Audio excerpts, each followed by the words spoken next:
Olá pessoal, aqui vai uma atividade para treinar um pouquinho mais de programação.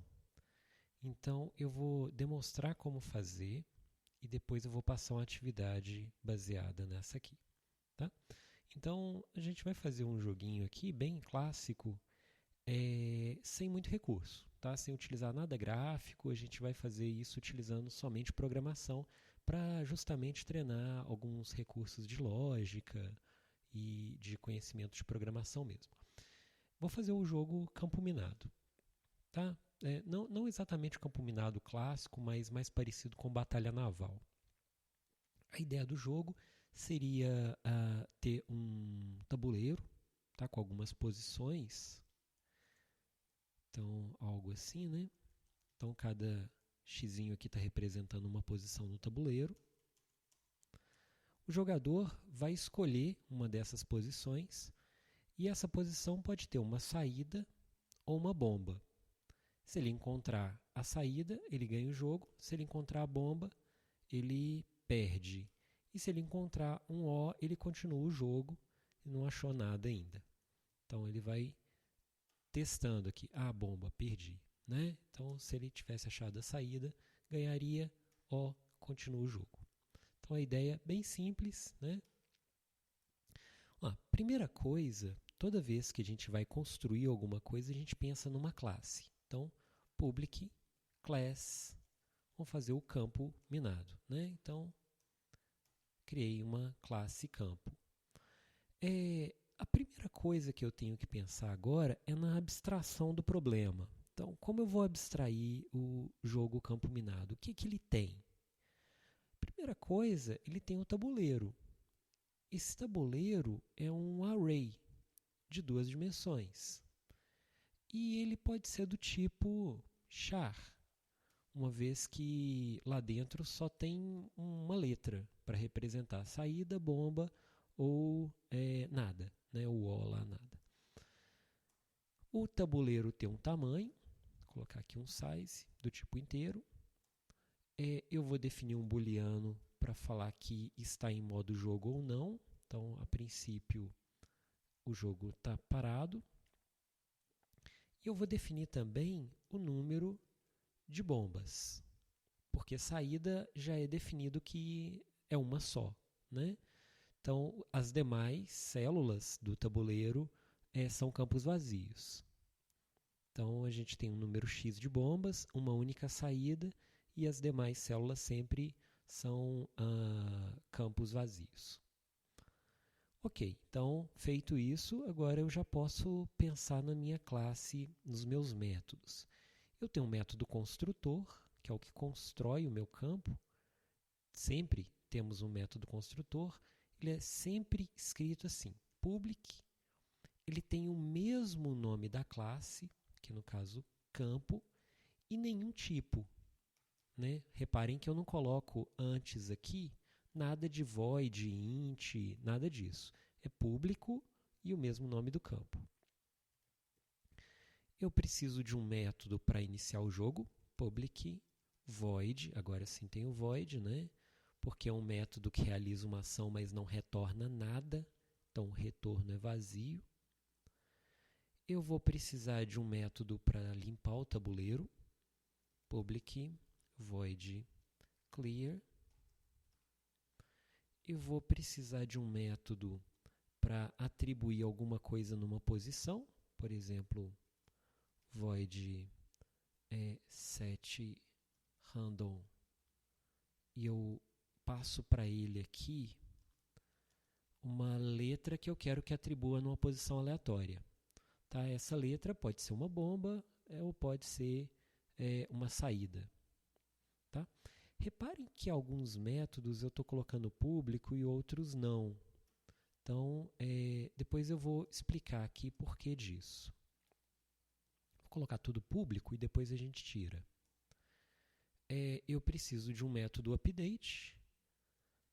Ah, mas a Unity tem um método update, né? Aqui também tem método update?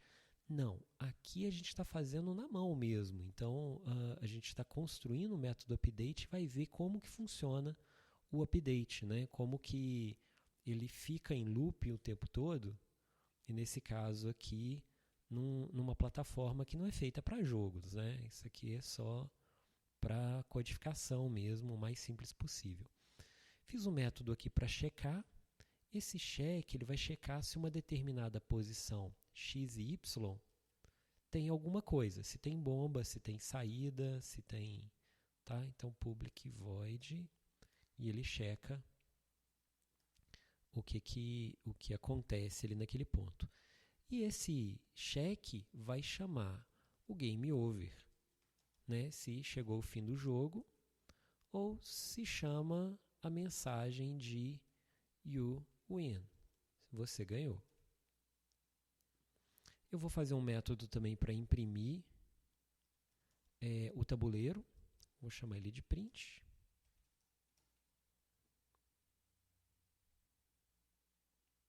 Muito bem, então temos aí os nossos métodos.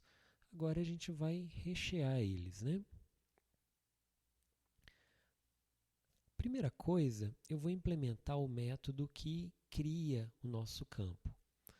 Para criar um campo, como eu falei, eu vou definir aqui o tamanho do campo, o size, e eu vou definir a quantidade de bombas. Então, size vai ser igual a S e o número de bombas vai ser igual a B. E o nosso tabuleiro, como ele é um array de char, eu vou definir aqui o tamanho dele já de uma vez, que ele vai ser size por size. Então, se o size for 3, ele vai ser um tabuleiro 3 por 3. Se for 2, ele vai ser 2 por 2. Se for 20, 20 por 20, e assim por diante. Então, já temos o tabuleiro, a gente já pode limpar esse tabuleiro. Como ele é um tabuleiro bidimensional, eu vou fazer aqui um for de 2 dimensões, que vai ser variando entre 0 até o tamanho do tabuleiro, tanto para x quanto para y. Então, vou fazer aqui int x 0, x menor que o tamanho do tabuleiro, x mais mais. Então, ok. Então, agora, como eu limpo o tabuleiro? Né? O tabuleiro limpo, como a gente já comentou, seria o tabuleiro com o ozinho lá, né? Na posição tab, x e y, na posição x e y, vai receber um O maiúsculo. Então, pronto, eu já tenho um tabuleiro vazio. Vou aproveitar e vou pegar esse método aqui, né, que é muito parecido, e vou fazer o print, que é justamente fazer um console.write essa posição, o que está nessa posição. Vou até colocar aqui um colchetezinho, acho que vai ficar visualmente mais agradável. E para isso aqui ele vai imprimir todos os elementos do x. Eu preciso também imprimir os elementos do y. Só que para ele pular para a linha de baixo, eu vou usar o console.writeLine e não vou colocar nada aqui. Isso aqui seria só para criar uma linha vazia. Muito bem, com isso a gente já tem um tabuleiro. Vamos lá. Primeira coisa, eu tenho que construir meu tabuleiro. Então eu vou fazer assim. Campo, que é a minha classe, campo minado é igual a novo campo.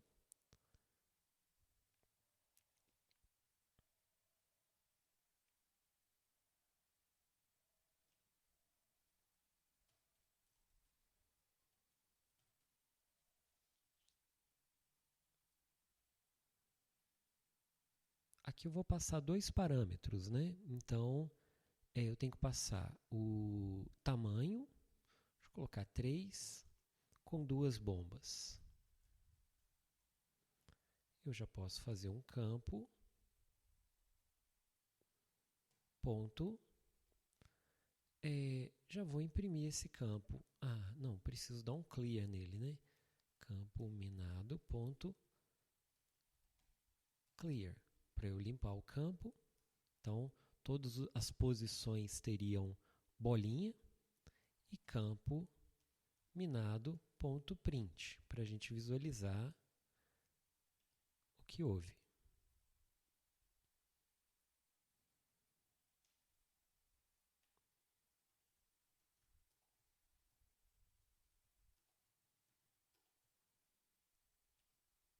Agora sim.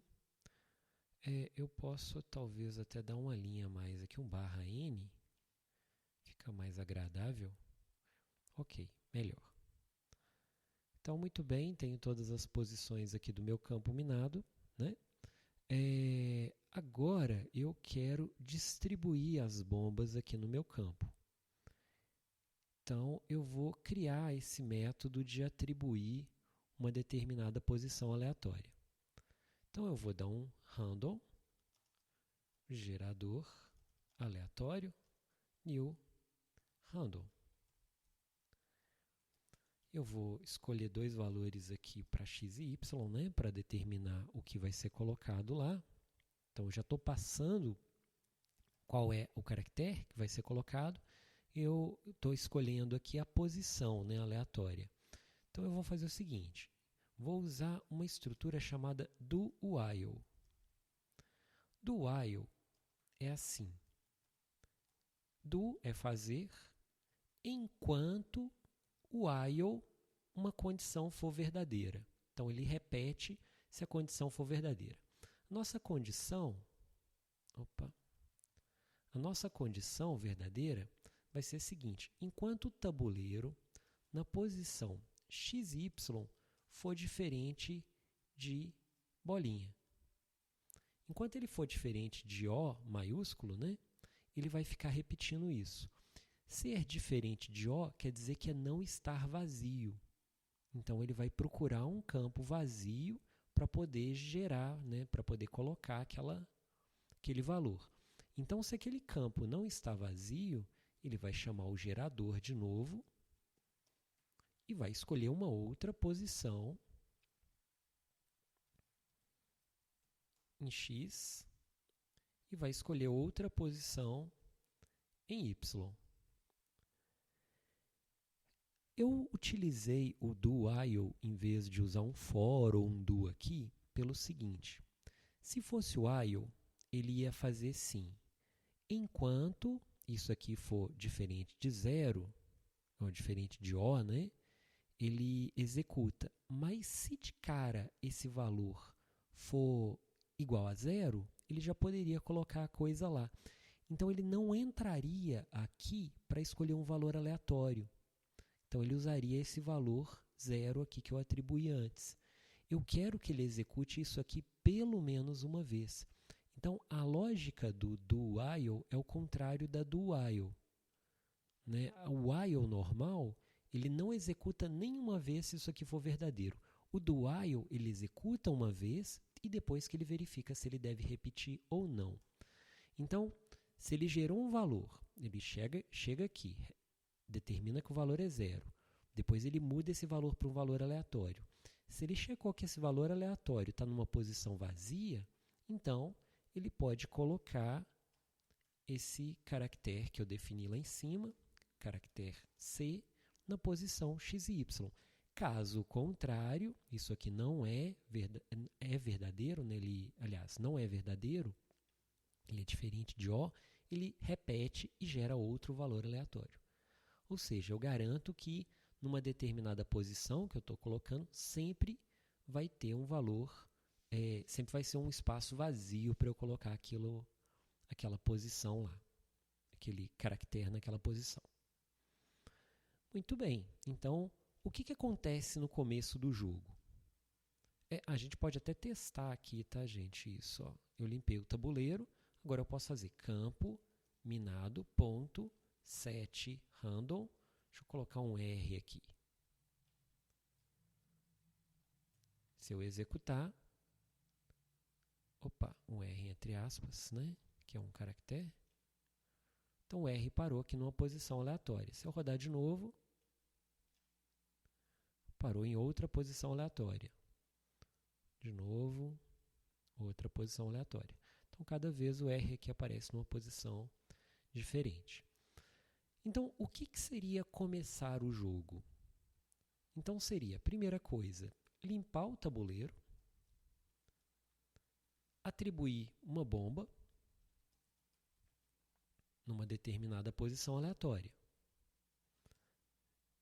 e atribuir uma saída numa determinada posição aleatória.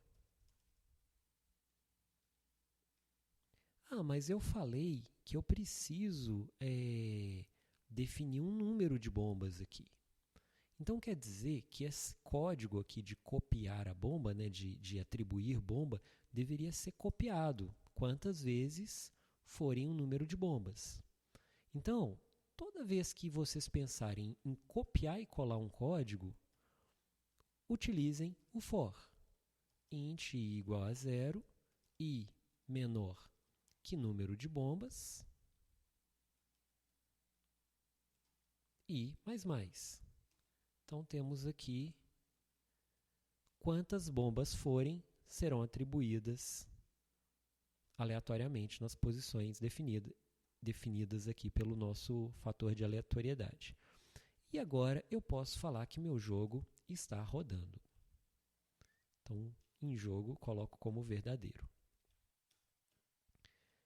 Então, com isso, a gente já consegue visualizar. Eu vou colocar aqui também um print para eu visualizar como é que ficou meu tabuleiro.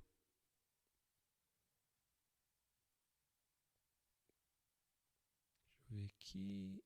In-game. Aqui, in-game. Ok. Então, agora, eu posso, em vez de chamar isso aqui, eu posso simplesmente chamar o start. E nem preciso chamar mais o print. Olha só, ele já atribuiu. Aqui eu falei que são duas bombas, um tabuleiro 3x3 e uma saída. Se eu mandar rodar de novo, olha, duas bombas e uma saída. Muito bem, eu consigo visualizar meu tabuleiro aqui. Ótimo. Então, feito isso, observem uma coisa. O start é um método que é chamado do lado de fora, então ele é público. Mas o limpar tabuleiro não faz sentido a gente chamar ele do lado de fora. Ele é chamado pelo start, então ele não precisa ser público. O mesmo acontece com o setRandom, que ele vai ser chamado pelo start. Ele não precisa ser chamado do lado de fora. O print, por enquanto, eu vou deixar que eu posso querer chamar ele em algum momento lá do lado de fora. Agora, a gente pode partir para o update, para a lógica do jogo. A lógica do jogo seria o seguinte: enquanto estiver em jogo, ou seja, in game igual a true, o jogo acontece, vai ficar repetindo. Então, eu posso omitir isso aqui, né? Porque como in game já é igual a true, conferir se in game é igual a true é redundante. Então, só isso aqui já resolve. O que vai acontecer? Eu vou printar o tabuleiro, vou imprimir, eu vou pedir para o usuário digitar uma posição em X, vou guardar essa posição, int.parse console.readline. Vou fazer a mesma coisa para o y. Como aqui os variáveis mudam, as coisas mudam, não é o caso de usar um for, né? Apesar de ter usado copiar e colar aqui, eu tive que mudar o código, não é o mesmo código. Então, pronto, eu fiz o meu jogador jogar e agora eu tenho que checar se a posição x e y é válida. E aí eu vou usar esse método de checar a posição aqui. O check posição faz a seguinte lógica: se a posição no tabuleiro x e y for igual a b, quer dizer que é bomba. E se é bomba, chama o game over. E o in-game passa a ser falso. Caso contrário, se o tabuleiro na posição x e y for igual à saída,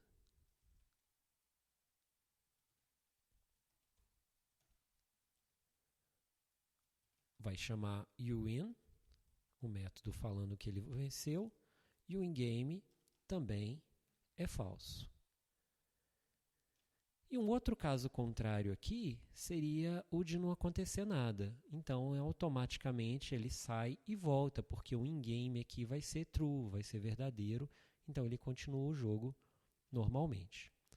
O game over, eu vou usar um console.writeLine, escrever game over, e o in console.writeLine o win. O legal de fazer um método para cada coisa é que se eu quiser mudar essa lógica e usar uma interface gráfica, é só colocar dentro desse método a chamada da interface gráfica. Então, a lógica do jogo não muda pelo fato de mudar de plataforma. Pronto, então eu já tenho no meu campo minado o meu método update, que vai rodar o meu jogo até o final. Então, eu tenho um start e um update. E daí vocês entendem lá dentro da Unity por que só tem os dois métodos start e update. E por trás disso tudo tem toda a lógica de como o jogo funciona. Então, eu poderia ter limpado a tela aqui, né? Mas tudo bem. Então, ele já imprimiu o tabuleiro aqui 00B, 0S0, né? 00B. E eu vou jogar aqui na posição 0, 0. Opa, ele deu um game over aqui, que ele não tinha impresso o tabuleiro e, por azar, eu acabei escolhendo a posição de uma bomba. Ele está imprimindo o tabuleiro depois aqui. Ok, mas já funciona a nossa lógica do jogo.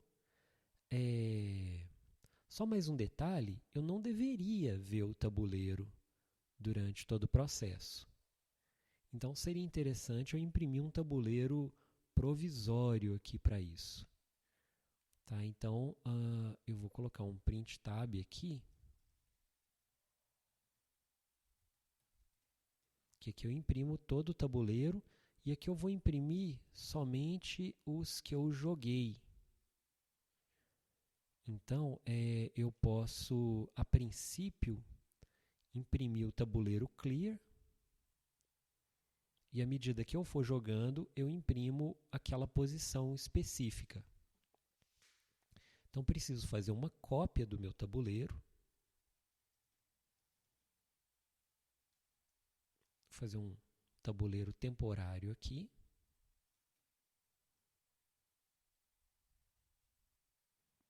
Esse meu tabuleiro temporário também vai receber, posso iniciar ele aqui, tabuleiro temp. Só que esse vai ter xizinhos para eu saber que ele está fechado. Quando eu atribuo os valores, eu não preciso atribuir nada para ele. E quando eu abro, quando eu testo alguma posição, eu faço a troca. Eu vou fazer que meu tab temp x e y vai receber o meu tab na posição x e y para eu visualizar o que houve. Então, ele vai imprimir. Ok. Eu acho que eu vou imprimir... Ah, não. Ok, isso aqui está certo. Checar, imprimir depois. Quando eu... Tanto com vitória quanto derrota, eu vou imprimir o tabuleiro depois. Então, print tab. E aqui também o print tab. Então, o print tab é o tabuleiro do jogador, o tabuleiro temporário. O tabuleiro da lógica do jogo é o tab, é o print aqui mesmo, né? Então, deixa eu colocar aqui print tab. Muito bem. Faltou inicializar ele aqui.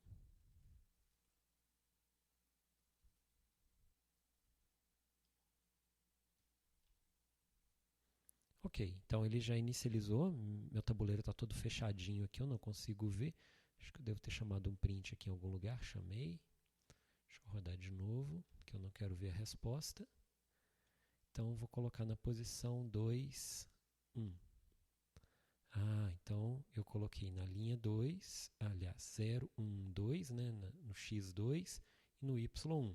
Por sorte não era bomba. Vou colocar 3 e 0. Não tem 3. Aí ele deu um erro aqui. É só de 0 a 2. Vou colocar aqui 0, 1. Coluna 0, linha 1, 0, 0. Também é nada. 0, 1. Já acertei. Muito bem. Legal, gente. A ideia, então, agora é tentem implementar um jogo da velha. Então, a regra do jogo da velha é bem parecido. Você tem dois jogadores que podem colocar xizinho ou bolinha e ele verifica, né, o check dele aqui seria verificar se alguma diagonal ou alguma linha tem valores repetidos. Beleza, pessoal? Então, até a próxima.